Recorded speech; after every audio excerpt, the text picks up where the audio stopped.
Cəlilabad Regional Könüllü Təşkilatın Nəzarətçilər Təşkilatının sədri Elşad Ağayev. Baxın, mən durmuşam mağazanın qabağında, İrşad mağazası. Bura həmişə olduğu kimi yenə də maşınlar dayanıb. Baxın, nə qədər müraciət edirsən müdiriyyətə, heç bir xeyri yoxdur. Yenə də maşınlar burada dayanır, piyadaların yolunu kəsir. Baxın,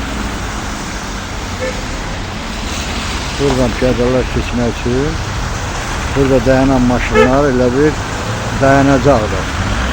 Burada keçmək mümkün deyil. Dəfələrlə müraciət eləmişəm, ancaq baxan yoxdur. Baxın, o maşınlar dayanıb. Görürsünüz nə qədər maşın dayanıb. Piyadaların keçməyə, bura piyada yoludur. Həmin piyada yolunda çəkilərdə burada maşınlar dayanır. İstədikləri vaxt burada dayanacaqlar. Elə bil ki, bunların dayanacağı. Baxın, hörmətlə Cəlilabad Regional Təşkilatının sədri Elşad Ağayev.